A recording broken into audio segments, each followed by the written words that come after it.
Welcome to Magpie Stories Classics, Tales from Another Time. I hope you have a pleasant time listening. Welcome to Magpie Stories Classics, Sir Edmund Orme by Henry James, Part 2. Afternoon tea, when the dusk fell early, was a friendly hour at Tranton. The firelight played into the wide, white last-century hall. Sympathies almost confessed themselves, lingering together before dressing on deep sofas in muddy boots for last words after walks, and even solitary absorption in the third volume of a novel that was wanted by someone else seemed a form of geniality. I watched the moment and went over to Charlotte Marden, and when I saw she was about to withdraw, the ladies had left the place one by one, and after I had addressed myself particularly to Miss Marden, the three men who were near her gradually dispersed. We had a little vague talk. She appeared preoccupied, and heaven knows I was, after which she said she must go. She should not be late for dinner. I proved to her by book that she had plenty of time, and she objected that she must at any rate go up to see to her mother. She was afraid she was unwell. On the contrary, she's better than she has been for a long time. I'll guarantee that, I said. She has found out that she can have confidence in me, and that has done her good. Miss Marden had dropped into her chair again. I was standing before her, and she looked up at me without a smile, with a dim distress in her beautiful eyes, not exactly as if I were hurting her, but as if she were no longer disposed to treat as a joke what had passed. Whatever it was at the same time difficult to be serious about it, between her mother and myself. But I could answer her inquiry in all kindness and candour, for I was really conscious that the poor lady had put off a part of her burden on me and was proportionately relieved and eased. "I'm sure she has slept all the afternoon as she hasn't slept for years," I went on. "You have only to ask her." Charlotte got up again. "You make yourself out very useful. You've a good quarter of an hour," I said. "Haven't I a right to talk to you a little this way, alone, when your mother has given me your hand?" "And is it your mother who has given me yours? I'm much obliged to her, but I don't want it. I think our hands are not our mother's. They happen to be our own," laughed the girl. Sit down, and let me tell you," I pleaded. I still stood before her urgently to see if she wouldn't oblige me. She hesitated a moment, looking vaguely this way and that, as if under a compulsion that was slightly painful. The empty hall was quiet. We heard the loud ticking of the great clock. Then she slowly sank down, and I drew a chair close to her. This made me face round to the fire again, and with the movement I perceived, disconcertedly, that we were not alone. The next instant, more strangely than I can say, my discomposure, instead of increasing, dropped. For the person before the fire was Sir Edmund Orme. He stood there as I had seen him in the Indian room, looking at me with the expressionless attention which borrowed its sternness from his sombre distinction. I knew so much more about him now that I had to check a movement of recognition, an acknowledgement of his presence. When once I was aware of it, and that it lasted, the sense that we had company, Charlotte and I quitted me. It was impressed on me the contrary, that I was more intensely alone with Miss Marden. She evidently saw nothing to look at, and I made a tremendous and very nearly successful effort to conceal from her that my own situation was different. I say very nearly, because she watched me an instant while my words were arrested, in a way that made me fear she was going to say again, as she had said in the Indian room, "What on earth is the matter with you?" What the matter with me was I quickly told her, for the full knowledge of it rolled over me with the touching spectacle of her unconsciousness. It was touching that she became, in the presence of this extraordinary portent. What was portended? Danger or sorrow, bliss or bane was a minor question. All I saw as she sat there was that, innocent and charming, she was close to a horror, as she might have thought it, that happened to be veiled from her, but that might at any moment be disclosed. I didn't mind it now, as as I found, but nothing was more possible than she should, and if it wasn't curious and interesting, it might easily be very dreadful. If I didn't mind it for myself, as I afterwards saw, this was largely because I was so taken up with the idea of protecting her. My heart beat high with this idea. On the spot, I determined to do everything I could to keep her sense sealed. What I could do might have been very obscure to me if I had not, in all this, become more aware than of anything else that I loved her. The way to save her was to love her, and the way to love her was to tell her, now and here, that I did so. Sir Edmund Orme didn't prevent me, especially as after a moment he turned his back to us and stood looking discreetly at the fire. At the end of another moment he leaned his head on his arm against the chimney-piece with an air of gradual dejection, like a spirit still more weary than discreet. Charlotte Marden was startled by what I said to her, and she jumped up to escape it, but she took no offence. My tenderness was too real. She only moved about the room with a depreciating murmur, and I was so busy following up any little advantage that I might have obtained that I didn't notice in what manner Sir Edmund Orme disappeared. I only observed presently that he had gone. This made no difference. He had been so small a hindrance. I only remember being struck suddenly with something inexorable in the slow, sweet headshake that Miss Marden gave me. "Oh, I don't ask for an answer now," I said. "Only want you to be sure, to know how much depends on it." "Oh, I don't want to give it to you now or ever," she replied. "I hate the subject, please. I wish only one could be let alone." And then, as if I might have found something harsh in this irrepressible, artless cry of beauty beset, she added quickly, vaguely, kindly, as she left the room, thank you so much." At dinner, I could be generous enough to be glad for her that I was placed on the same side as a table with her, where she couldn't see me. Her mother was nearly opposite me, and just after we had sat down, Mrs. Marden gave me one long, deep look, in which all our strange communion was expressed. It meant, of course, she has told me, but it meant other things besides. At any rate, I know what my answering look to her conveyed. I've seen him again. This didn't prevent Mrs. Marden from treating her neighbours with her usual scrupulous blandness. After dinner, when, in the drawing-room, the men joined the ladies, and I went straight up to her to tell her how I wished we could have some private conversation, she immediately said in a low tone, looking down at her fan while she opened it, he's here." "Here?" I looked round the room, but I was disappointed. "Look where she is," said Mrs. Marden with just the faintest asperity. Charlotte was in fact not in the main saloon, but in an apartment into which it opened, and which was known as the morning room.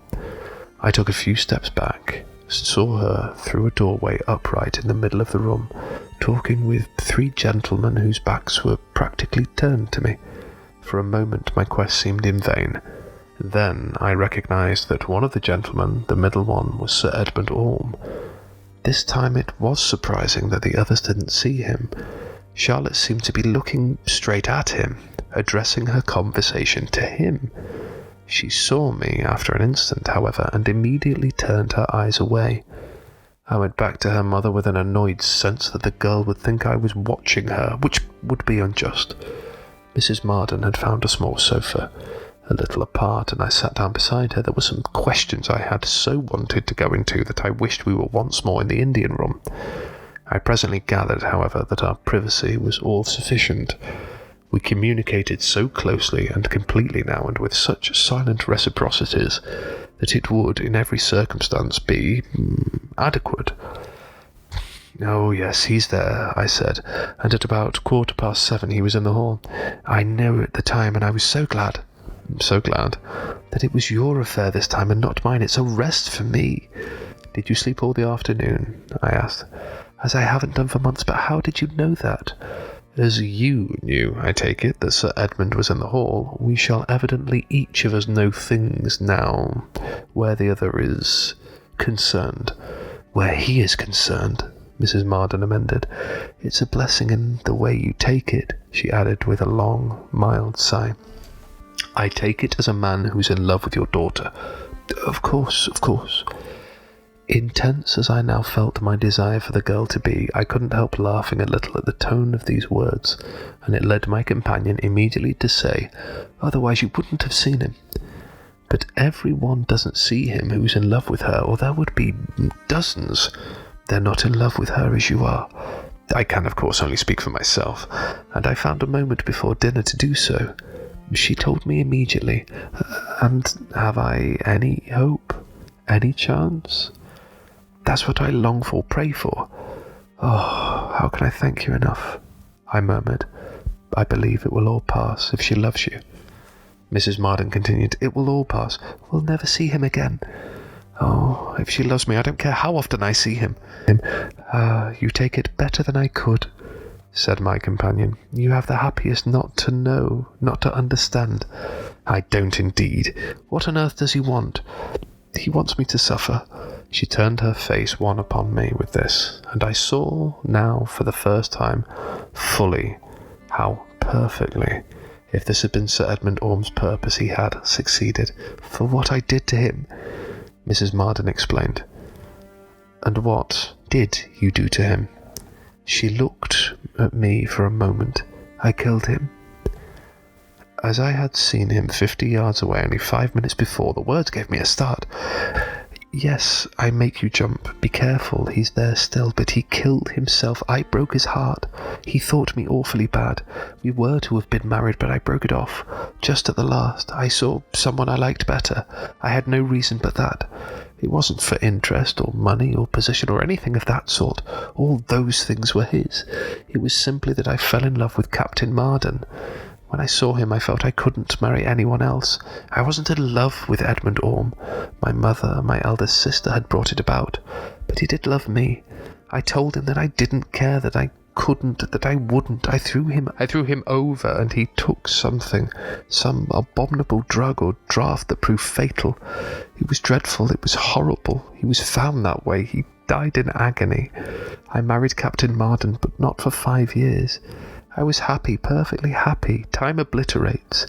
But when my husband died, I began to see him. I had listened intently, but I wondered, to see your husband? Never, never that way, thank God. To see him with Charty, always with Charty. The first time it nearly killed me. About 7 years ago, when she first came out. Never when I'm by myself, only with her. Sometimes not for months, then every day for a week. I've tried everything to break the spell. Doctors and regimes and climates. I've prayed to God on my knees. That day at Brighton, out on the parade with you, when you thought I was ill, that was the first for an age. And then in the evening when I knocked my tea over you, and the day you were at the door with Charlotte, I saw you from the window each time he was there. I see. I was more thrilled than I could say. It's an apparition like another. Like another. Have you seen another? No, I mean the sort of thing one has heard of. It's tremendously interesting to encounter a case. Do you call me a case? Mrs. Marden asked with exquisite resentment. I mean myself. Oh, you're the right one, she exclaimed. I was right when I trusted you. I'm devoutly grateful you did, but what made you do it? I had thought the whole thing out. I had had time in those dreadful years while he was punishing me and my daughter. Hardly that, I objected, if she never knew. That has been my terror, that she will. From one occasion to another, I have unspeakable dread of the effect on her. She shan't. I declared so loud that several people looked round. Mrs. Marden made me get up, and I had no more talk with her that evening. The next day, I told her I must take my departure from Tranton. It was neither comfortable nor considerate to remain as a rejected suitor. She was disconcerted, but she accepted my reasons, only saying to me out of her mournful eyes, "You'll leave me alone with my burden." It was, of course, understood between us that for many weeks to come there would be no discretion in worrying poor Charlotte. Such were the terms in which, with odd feminine and maternal inconsistency, she alluded to an attitude on my part that she favoured. I was prepared to be heroically considerate, but it seemed to me that even this delicacy permitted me to say a word to Miss Marden before I went. I begged her, after breakfast, to take a turn with me on the terrace, and as she hesitated, looking at me distantly, I informed her that it was only to ask her a question and to say goodbye. I was leaving Tranton for her. She came out with me, and we passed slowly round the house 3 or 4 times. Nothing is finer than this great airy platform from which we look is a sweep of the country, with the sea on our furthest edge. It might have been that as we passed the windows we were conspicuous to our friends in the house, who would divine sarcastically why I was so significantly bolting, but I didn't care. I only wondered whether they wouldn't really this time make out Sir Edmund Orme, who joined us on one of the turns and strolled slowly on the other side of my companion. Of what transcendented essence he was composed of I knew not. I have no theory about him, leaving that to others, any more than I have one about such or such another of my fellow mortals whom I have elbowed in life.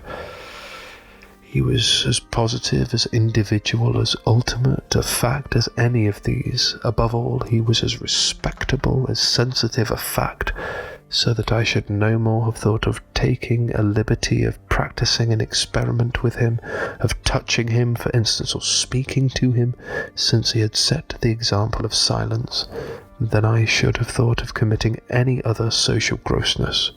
He had always, as I saw more fully later, the perfect propriety of his position, had always the appearance of being dressed, and in attitude and aspect of comporting himself as the occasion demanded. He looked strange, incontestably, but somehow he always looked right. I very soon came to attach an idea of beauty to his unmentionable presence, the beauty of an old story of love and pain.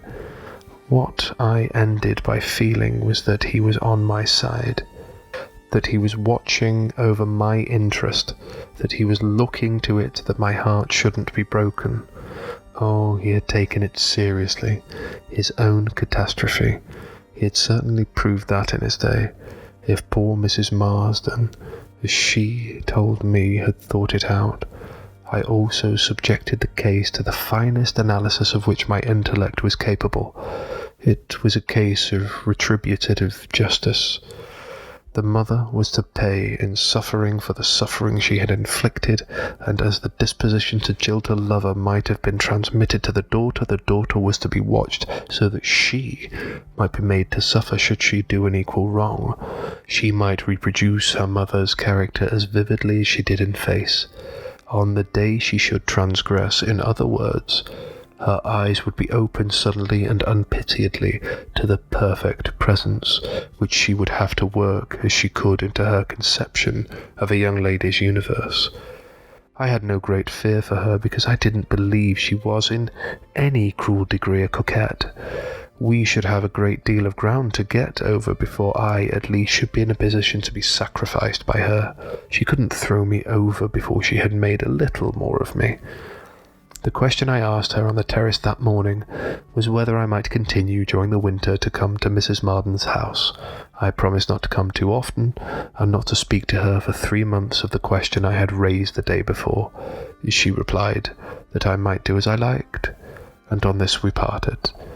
I carried out the vow I had made to her. I held my tongue for 3 months. Unexpectedly to myself, there were moments of this time when she struck me as capable of playing with a man. I wanted so to make her like me that I became subtle and ingenious, wonderfully alert, patiently diplomatic. Sometimes I thought I had earned my reward, brought her to the point of saying, "Well, well, well, you're the best of them all, you may speak to me now." Then there was a greater blankness than ever in her beauty, and on certain days a mocking light in her eyes, of which the meaning seemed to be, "If you don't take care, I will accept you, to have done with you the more effectually." Mrs. Marden was a great help to me, simply by believing in me, and I valued her faith all the more that it continued, even though there was a sudden intermission of the miracle that had been wrought for me. After our visit to Tranton, Sir Edmund Orme gave us a holiday, and I confess it was at first a disappointment to me. I felt less designated, less connected with Charlotte. "Oh, don't cry till you're out of the wood," her mother said. "He has let me off sometimes for 6 months. He'll break out again when you least expect it. He knows what he's about." For her, these weeks were happy, and she was wise enough not to talk to me about the girl. She was so good as to assure me that I was taking the right way, that I looked as if I felt secure, and that in the long run women give way to that. She had known them to do it, even when the man was a fool for looking so, or was a fool on any terms. For herself, she felt it to be a good time, a sort of St. Martin's summer of the soul. She was better than she had been for years, and she had me to thank for it. The sense of visitation was light upon her. She wasn't in anguish every time she looked round. Charlotte contradicted me very often, but she contradicted herself still more. That winter was a wonder of mildness, and we often sat out in the sun. I walked up and down with Charlotte, and Mrs. Marden, sometimes on a bench, sometimes in a bath chair, waited for us and smiled at us as we passed. I always looked out for a sign in her face. "He's with you, he's with you." She would see him before I should, but nothing came. The season had brought us also a sort of spiritual softness. Toward the end of April, the air was so like June that, meeting my 2 friends one night at some Brighton sociability, an evening party with amateur music, I drew Miss Marden unresistingly out upon a balcony to which a window in one of the rooms stood open. The night was close and thick. The stars were dim, and below us under the cliff we heard the regular rumble of the sea.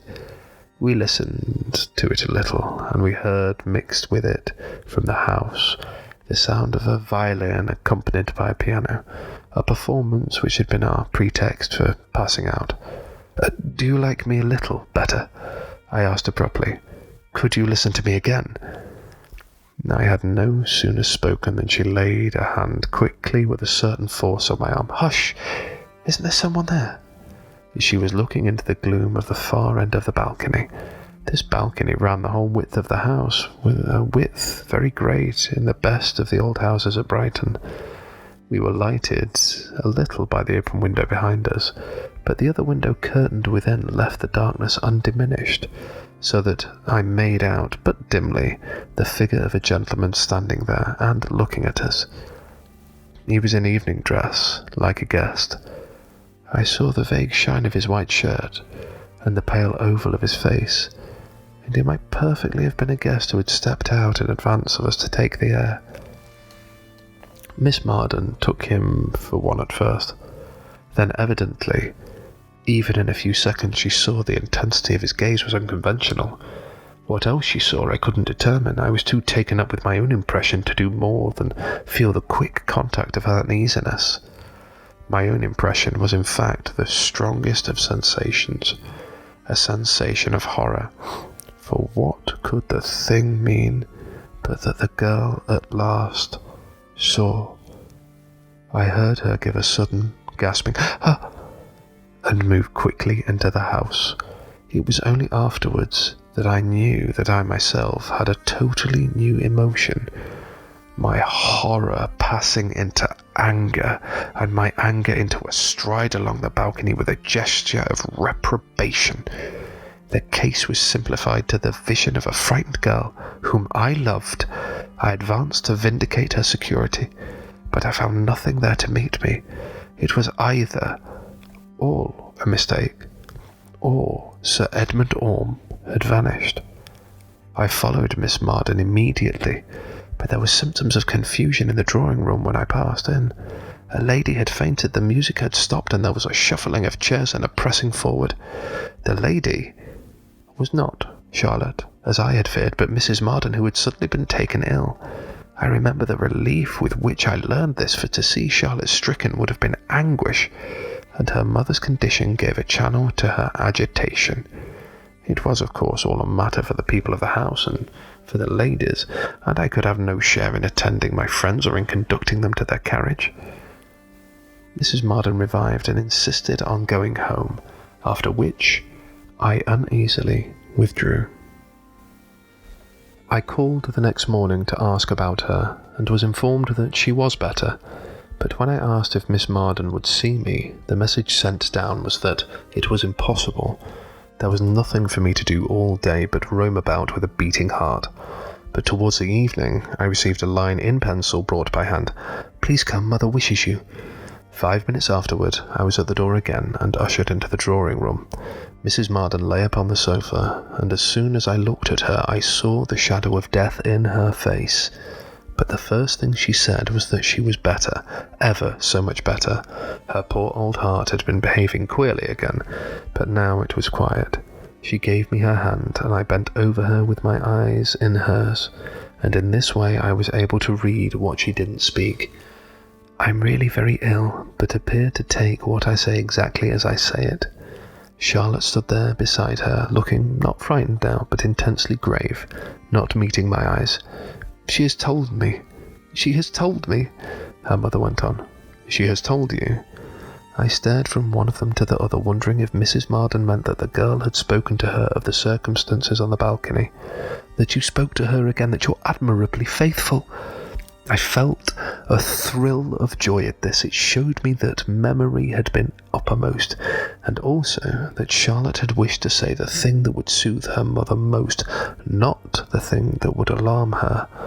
Yet I now knew myself as well as if Mrs. Marden had told me that she knew and had known at the moment what her daughter had seen. I spoke, but she gave me no answer. "She will now, won't you, Charty? I want it so, I want it," the poor lady murmured with ineffable wistfulness. "You're very good to me," Charlotte said to me seriously and sweetly, looking fixedly on the carpet.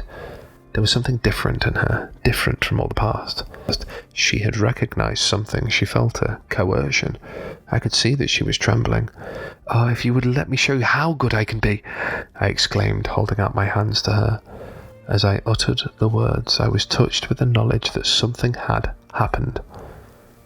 A form had constituted itself on the other side of the bed, and the form leaned over Mrs. Marden. My whole being went forth into a mute prayer that Charlotte couldn't see it, and that I should be able to betray nothing. The impulse to glance towards Mrs. Marden was stronger than the involuntary movement of taking in Sir Edmund Orme, but I couldn't resist even that, and Mrs. Marden was perfectly still. Charlotte got up to give me her hand, and with a definite act, she saw. She gave with a shriek, one stare of dismay, and another sound like a wail of one of the lost fell at the same instant on my ear. But I had already sprung towards the girl to cover her, to veil her face. She had already thrown herself into my arms. I held her there a moment, bending over her, giving up to her, feeling each of her throbs with my own, and not knowing which was which. And then all of a sudden, coldly, I gathered that we were alone. She released herself. The figure beside the sofa had vanished, but Mrs. Marden lay in her place with closed eyes, with something in her stillness that gave us both another terror. Charlotte expressed it with a cry of "Mother! Mother!" with which she flung herself down. I fell on my knees beside her. Mrs. Marden had passed away, was the sound I heard when Charty shrieked. The other, and still more tragic sound, the despairing cry of the poor lady's death, or the articulate sob, it was like a waft from a great tempest, of the exorcised and pacified spirit. It is possibly the latter, for that was, mercifully, the last of Sir Edmund Orme.